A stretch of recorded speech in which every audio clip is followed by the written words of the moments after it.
Chapter 2. It wasn't human. It couldn't be. It was 4 times as tall as the tallest human. It was so tall, its head was higher than the upstairs window of the houses. Sophie opened her mouth to scream, but no sound came out. Her throat, like her whole body, was frozen with fright. This was the witching hour, all right. The tall, black figure was coming her way. It was keeping very close to the houses across the street, hiding in the shadowy places where there was no moonlight. On and on it came, nearer and nearer, but it was moving in spurts. It would stop, then it would move again, then it would stop again. But what on earth was it doing? Aha! Sophie could see now what it was up to. It was stopping in front of each house. It would stop and peer into the upstairs window of each house in each street. It actually had to bend down to peer into the upstairs window. That's how tall it was. It would stop and peer in. Then it would slide onto the next house and stop again and peer in, and so on, all along the street. It was much closer now, and Sophie could see it more clearly. Looking at it carefully, she decided it had to be some kind of person. Obviously it wasn't human, but it was definitely a person. A giant person, perhaps. Sophie stared hard across the misty, moonlit street. The giant, if that was what it was wearing a long, black cloak. In one hand, he was holding what looked like a very long, thin trumpet. In the other hand, he held a large suitcase. The giant had stopped now, right in front of Mr. and Mrs. Gucci's house.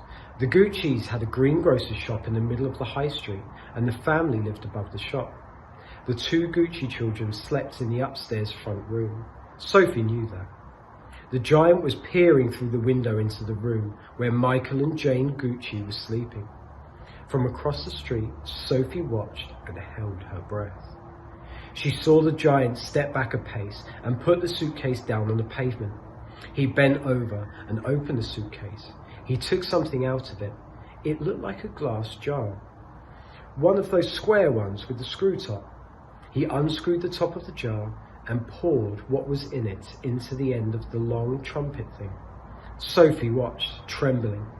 She saw the giant straighten up again, and she saw him poke the trumpet in through the upstairs window of the room where the Gucci children were sleeping. She saw the giant take a deep breath and woof, he blew through the trumpet. No noise came out, but it was obvious to Sophie that whatever had been in the jar had been blown through the trumpet into the Gucci children's bedroom. What could it be? As the giant withdrew the trumpet from the window and bent down to pick up the suitcase, he happened to turn his head and glance across the street. In the moonlight, Sophie caught a glimpse of an enormous, long, pale, wrinkly face with the most enormous ears. The nose was as sharp as a knife, and above the nose there were 2 bright flashing eyes, and the eyes were staring straight at Sophie. There was a fierce and devilish look about them.